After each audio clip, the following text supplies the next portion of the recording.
Om Swastiastu. Ketemu lagi adik-adik rekan-rekan mahasiswa pada channel YouTube Bapak ini. Channel yang salah satunya Bapak khususkan untuk menyampaikan materi perkuliahan, khususnya pada mata kuliah Sosiologi Agama. Materi kali ini menyambung dari materi yang sebelumnya, khususnya pada bagian yang keempat, terkait dengan teori-teori kemunculan dari agama atau teori terkait dengan asal-usul agama. Pada bagian yang keempat kemarin, kalau adik-adik rekan mahasiswa sudah menyimak, mengikuti apa yang Bapak sampaikan pada akun tersebut, Bapak sudah jelaskan dari 7 teori itu baru 3 teori yang Bapak sampaikan, yaitu teori jiwa, kemudian teori batas sosial, dan yang ketiga teori krisis dalam hidup individu. Kalau Anda belum sempat mendengarkan penjelasan itu, Anda bisa kembali cari link pada akun YouTube Bapak terkait dengan materi yang keempat itu. Sekarang Bapak akan melanjutkan, masih ada 4 teori yang harus Bapak jelaskan terkait dengan teori asal-usul agama. Teori yang keempat yaitu teori kekuatan luar biasa, kemudian teori sentimen masyarakat, dan yang berikutnya nomor 6 adalah teori pemikiran Durkheim, dan yang ketujuh adalah teori wahyu Tuhan. Ya. Baik, adik-adik rekan-rekan mahasiswa, dari setiap materi yang Bapak sampaikan, kemudian Anda mencari pada akun Bapak ini, mudah-mudahan bermanfaat, karena ini adalah sebagai pendukung dari perkuliahan, sistem perkuliahan secara online bagi mahasiswa yang tidak bisa mengikuti secara online, baik dengan media Zoom meeting ataupun dengan Google Meet. Anda bisa mencari di akun ini untuk kemudian Anda tidak atau jangan sampai ketinggalan terkait dengan materi mata kuliah pada semester di mana Anda menempuh, dan salah satunya mata kuliahnya adalah sosiologi agama. Baik, adik-adik rekan-rekan mahasiswa, seperti yang sudah Bapak jelaskan sebelumnya dari 3 teori yang ada, tadi teori jiwa, kemudian batas akal, dan kemudian teori krisis, ya. Yang keempat adalah teori kekuatan luar biasa. Nah, ini menjadi kelanjutan dari teori sebelumnya. Kalau ada teori krisis, kemudian yang keempat itu ada yang disebut dengan teori kekuatan luar biasa. Ya, apa itu kekuatan luar biasa? Tokoh pada teori ini adalah Merritt dalam bukunya berjudul The Threshold of Religion. Ya, jadi tulisannya dalam edisi bahasa Inggris judulnya adalah The Threshold of Religion. Tulisan ini atau buku ini sangat terkenal di kalangan akademis, khususnya yang mempelajari atau bidang ilmunya adalah sosiologi. Nah, yang dimunculkan di sini adalah teori kekuatan luar biasa. Ya, kalau Bapak bacakan kira-kira seperti ini. Teori ini mengatakan bahwa agama dan sikap religius manusia, ya, Bapak ulangi, bahwa agama dan sikap religius manusia terjadi karena adanya kejadian yang luar biasa yang menimpa manusia dari lingkungan alam sekitarnya. Ya, jadi teori kekuatan luar biasa ini didasarkan atas pemahaman bahwa agama dan sikap religius manusia ini terjadi karena ada kejadian yang luar biasa yang ada di alam sekitar di mana mereka tinggal. Ya, agama timbul oleh perasaan rendah diri terhadap gejala-gejala, ya, dan peristiwa-peristiwa yang dianggap luar biasa dalam kehidupan manusia. Ya, kekuatan-kekuatan tersebut, ya, oleh manusia dalam sikap religiusnya, kekuatan luar biasa itu disebut dengan supernatural, ya, atau kekuatan dinamisme. Ya, ini masih terkait dengan beberapa teori sebelumnya tentang teori animisme, kemudian dinamisme. Anda sudah memiliki pemahaman yang cukup terkait apa itu animisme dan dinamisme. Nah, di teori ini mempertegas lagi bahwa agama itu muncul karena manusia itu dalam sikap religiusnya dia merasakan ada mengalami terhadap gejala atau kejadian-kejadian yang luar biasa, ya, yang ada pada diri manusia, ya, yang tidak ada pada diri manusia. Apa saja itu kejadian luar biasa itu? Tentunya adalah kekuatan-kekuatan yang bisa dilihat di alam. Kalau dulu kemunculan keyakinan seseorang, katakan dalam agama-agama primitif, seperti contoh misalnya halilintar, atau gunung meletus, atau angin ribut, topan tornado dan sebagainya.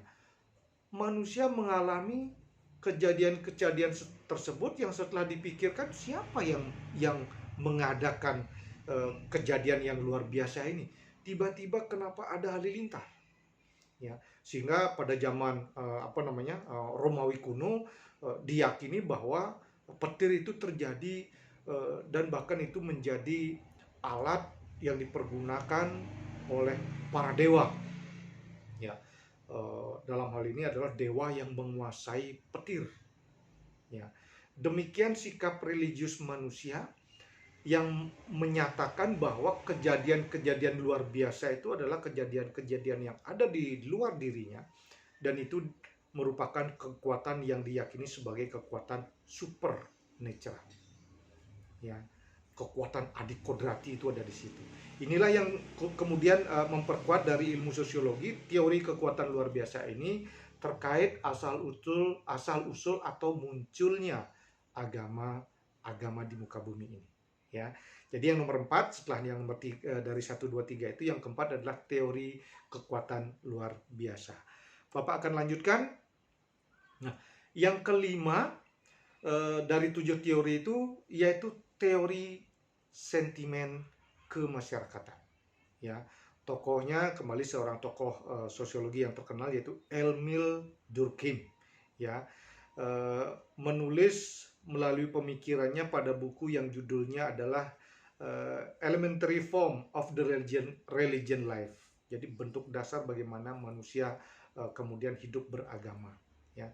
The Elementary Form of the Religion Life, ya. Itu dari Emil Durkheim. Nah, teori yang dimunculkan dari sentimen masyarakat ini salah satunya kalau bisa ditarik benang merahnya, teori ini menyatakan bahwa agama pada awal muncul karena ada suatu getaran, suatu emosi yang ditimbulkan dalam jiwa manusia sebagai akibat dari pengaruh rasa kesatuan sesama warga masyarakat.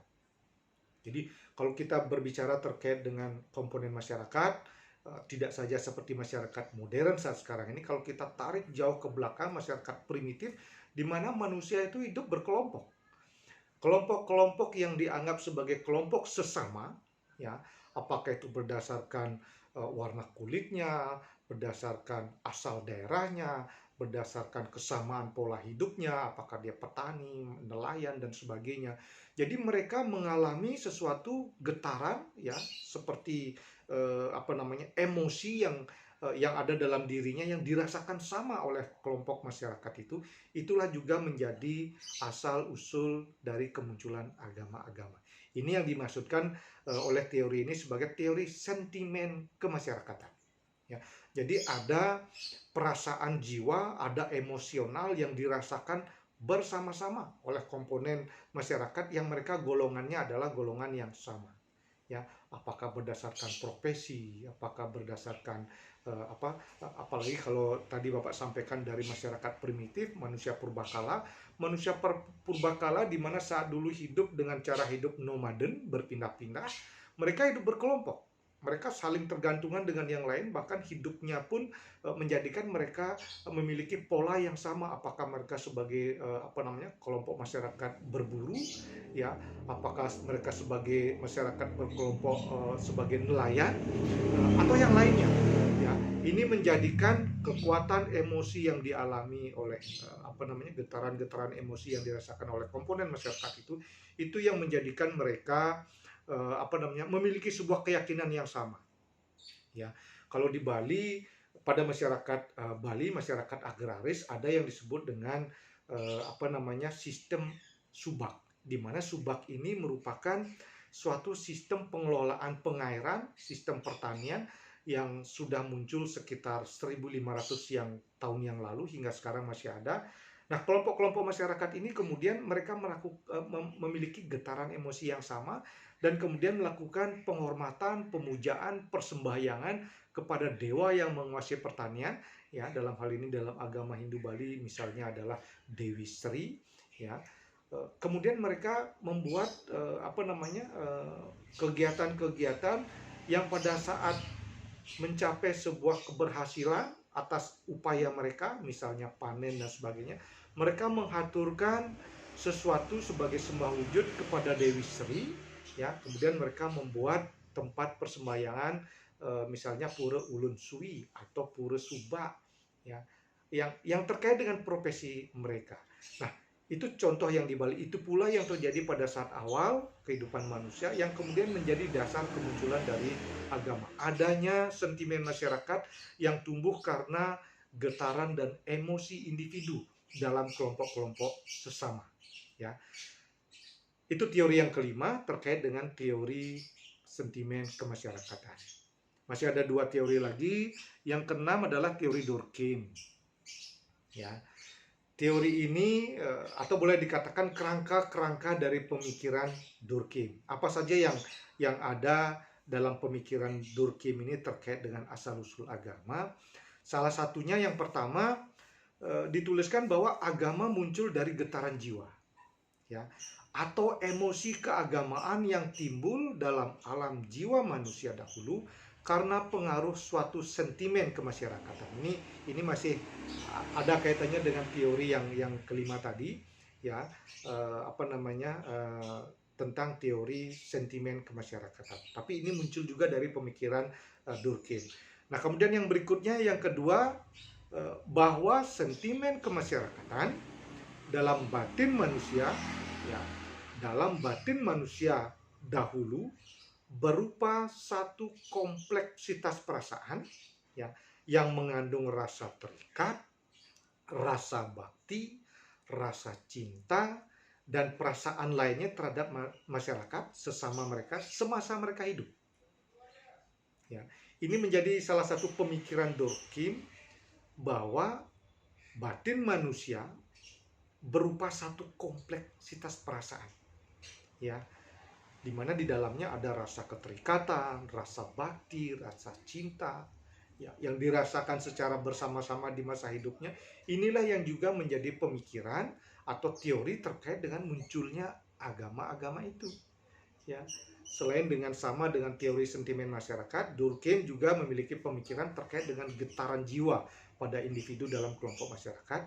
Yang kedua, bahwa sentimen masyarakat itu atau perasaan batin manusia itu yang dialami berupa satu keterikatan yang kompleksitas, ya, memiliki kompleksitas perasaan terkait dengan cinta, rasa bakti, kemudian hal-hal lainnya yang mereka rasakan pada saat yang sama di mana mereka hidup. Ya, nah itu yang kedua dari pemikiran yang disampaikan oleh Durkheim. Kemudian yang ketiga dari pemikiran Durkheim, bahwa sentimen masyarakat yang menyebabkan timbul emosi keagamaan tidak selalu berkobar-kobar, tetapi harus selalu dipelihara dengan cara melakukan pertemuan. Inilah juga mempertegas bahwa ritual-ritual yang dilakukan oleh individu-individu dalam kelompoknya, ya, pada saat kemunculan teori tentang teori jiwa, batas akal, kemudian teori krisis. Jadi ada semacam ritual-ritual, boleh dikatakan ritual inilah merupakan cara mereka melakukan pertemuan sesama sesama individu dalam kelompoknya, dalam rangka untuk memelihara perasaan-perasaan ini, dalam rangka untuk kemudian menjaga sentimen kebersamaan, ya, yang kesemuanya itu menjadi penyebab atau munculnya emosi keagamaan pada diri sendiri, ya, yang dirasakan secara bersama-sama, ya, bahwa ritual itulah ya menjadi salah satu jalan pada saat mereka mengalami krisis untuk kemudian ini dilakukan secara bersama-sama dan secara berkelanjutan terpelihara untuk kemudian selanjutnya berkembang menjadi dasar asal usul munculnya sebuah agama. Ya, mudah-mudahan Anda bisa pahami dengan baik. Ya, silakan dicerna pelan-pelan. Anda bisa rewind lagi dan sebagainya dari penjelasan Bapak.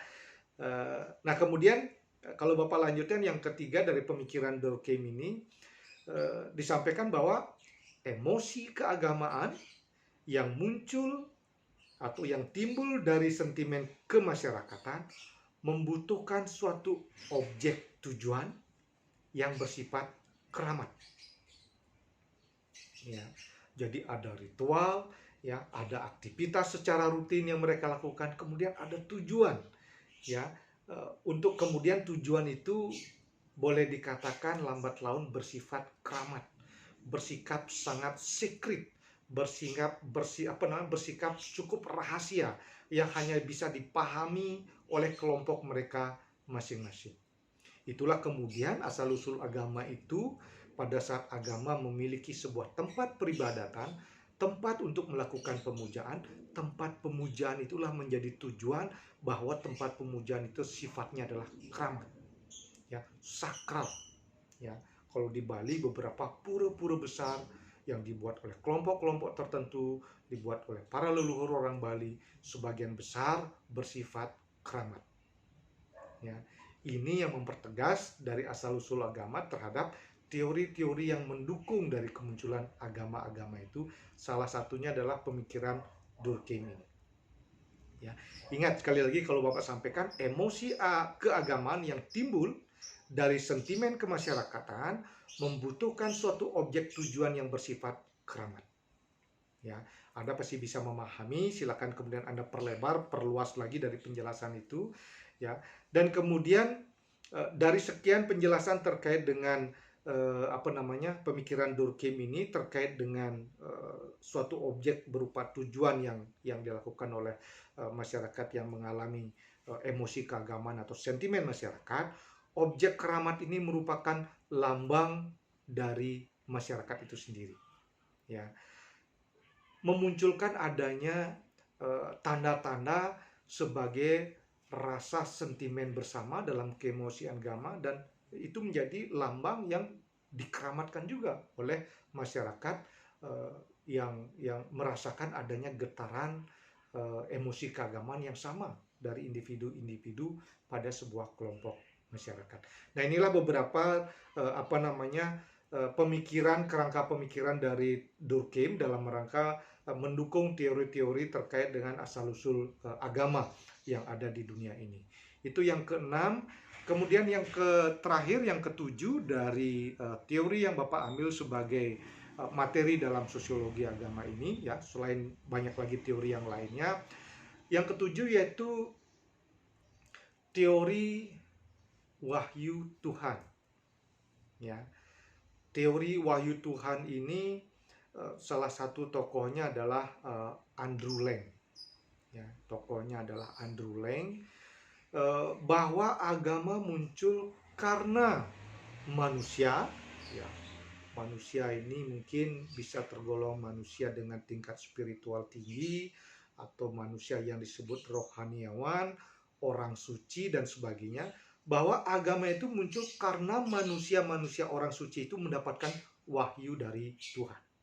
Ya, kalau kita cermati, ya, mungkin juga Anda mendapatkan pembelajaran perkuliahan terkait dengan agama-agama yang ada. Ya, kalau kita bicara agama-agama yang ada di Indonesia, ada 6 agama selain sekian banyak keyakinan, dan kemudian agama-agama yang Anda kenal itu sebagian besar dari kitab suci yang mereka dapatkan, kemudian dari awal kemunculannya itu karena adanya wahyu dari Tuhan yang diyakini oleh penganut agama tersebut.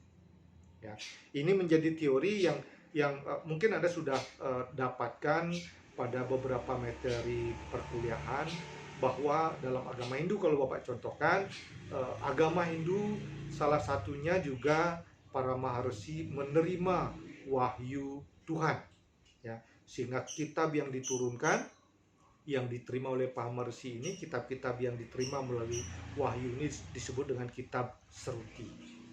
Kemudian kitab-kitab Sruti ini mendapatkan penjelasan lebih khusus pada kitab-kitab suci yang disebut dengan Smriti, ya, demikian seterusnya.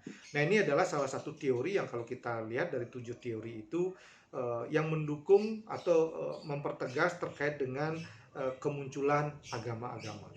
Kalau dari teori wahyu ini ada penjelasan bahwa dasar pemikiran dari teori wahyu ini diambil dari berbagai cerita rakyat yang terdapat dalam berbagai masyarakat yang bercerita tentang adanya dewa tertinggi, tentang adanya dewa sebagai pencipta semesta, tentang adanya dewa yang menjaga alam semesta, dan sebagainya dan sebagainya. Ya. Teori ini yang dipelopori oleh Andrew Lang ini mempertegas berdasarkan dari cerita-cerita, ya, baik itu yang sudah lampau, boleh dikatakan sebagai histori atau sejarah, ataupun pada kehidupan evolusi berikutnya, ya, di mana masyarakat telah mengenal para dewa. Ada dewa yang tertinggi, ada dewa yang bertugas sebagai dewa pencipta, kemudian dewa pemelihara, pelebur, dan sebagainya, ya. Nah, itu yang menjadikan ketegasan terkait dengan asal usul atau munculnya agama berdasarkan 7 teori yang Bapak sudah sampaikan, baik dari bagian yang pertama melalui pemaparan materi ini, maupun yang pada bagian yang kelima ini. Baik adik-adik mahasiswa, rekan-rekan mahasiswa, sekiranya demikian yang bisa Bapak paparkan, yang bisa Bapak jelaskan dari 10 materi ini. Baru merupakan bagian yang kedua terkait dengan agama, kebudayaan, dan masyarakat. Salah satunya baru membahas terkait dengan agama atau kemunculan agama-agama berdasarkan teori-teori yang ada. Ya, khususnya dipandang dari teori ilmu sosiologi. Ya, dalam hal ini lebih spesifik lagi adalah sosiologi agama. Ya, mudah-mudahan Anda bisa pahami dengan baik, Anda bisa cermati, Anda bisa putar berulang-ulang dan sebagainya, atau tidak tertutup kemungkinan Anda juga bisa menyampaikan pertanyaan baik melalui komen pada akun YouTube ini, atau Anda yang sudah memiliki nomor komunikasi, nomor handphone Bapak, silakan menyampaikan via pesan, via WA dan sebagainya terkait dengan apa yang belum jelas dari yang Bapak jelaskan pada materi ini. Nah, semoga bermanfaat. Demikian Bapak sampaikan dulu. Kita akan bertemu pada sesi berikutnya, pada sesi yang ke-6 terkait dengan materi yang berikutnya. Mudah-mudahan dari keseluruhan materi yang Bapak buat ini Anda bisa mengikuti semua sebagai tambahan pendukung dari pembelajaran yang Anda lakukan secara online atau secara daring atau secara dalam jaringan. Ya, sama saja online artinya on di dalam, lain adalah jaringan, diterjemahkan menjadi dalam jaringan, disingkat menjadi daring, seperti itu, ya. Kalau di situ pada saat proses online Anda belum paham, mudah-mudahan dukungan penjelasan di akun ini bisa mempertegas atau sedikit tidaknya menambah wawasan Anda terkait apa yang sudah Bapak jelaskan sebelum-sebelumnya. Baik, demikian pemaparan dari Bapak khusus pada bagian yang kelima, dan Bapak akhiri dengan Paramesanti. Om Santi Santi Santi Om. Matur suksema.